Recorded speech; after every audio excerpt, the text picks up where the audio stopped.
Hey, Miss Gideon here. I'm going to do several problems, but I'm doing them like one at a time so it doesn't take too much of your time. I'm going to do the practice problem because it's very similar to your quick check, just different numbers. So I've got this huge long problem, but really if you take it step by step, it's no big deal. I'm going to show you how to do it. So you have to start in the beginning over here with a -3. So I'm going to start there. So do this on paper, do not do it in your head. Remember, when we divide by a fraction, we get the reciprocal of the fraction, so 4/3, and we change the division to multiplication. So all I'm going to do is continue to bring this down for right now.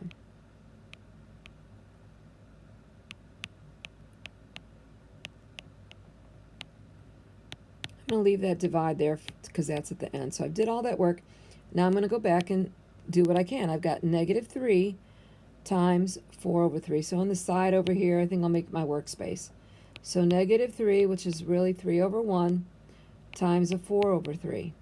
If I have a positive and a negative, my answer is going to be negative. -3 times 4 is a -12. 1 times 3 is 3. -12 divided by 3, remember that's your fraction bar, goes in 4 times. So I've got a -4. So this is really -4. Now I'm going to bring down the rest of my problem here. And I recommend you do this instead of trying to, push it all in one step. I know it takes a little bit of paper and a little bit of time, but you're more likely to get the problem right. So I'm going to continue on. Now I've got -4 times 2/7.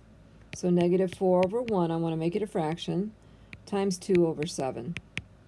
Multiply straight across, -8, and then 1 times 7 is 7. So I'm just going to leave my -8/7 like it is. I'm going to bring down the rest of my problem, times a -5/16 divided by 5/7. Doing the next step, I've got the -8/7 times a -5/16. Remember, if I multiply two negatives, it's going to be a positive answer, so I'm just going to make those positive right now. And I could reduce here, but I don't want to confuse those of you who don't know how to reduce. So I'm just going to multiply straight across. 4 times 5 is 40. 7 times 16. Well, I need to figure that one out. Let's see, 7 times 16.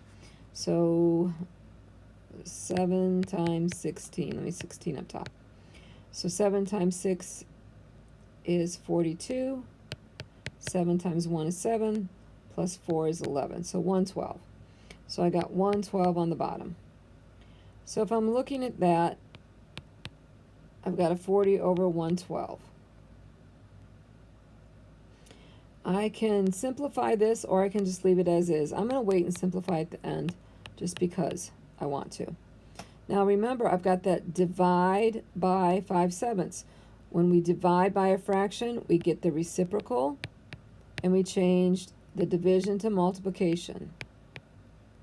So now I've got that work to do here.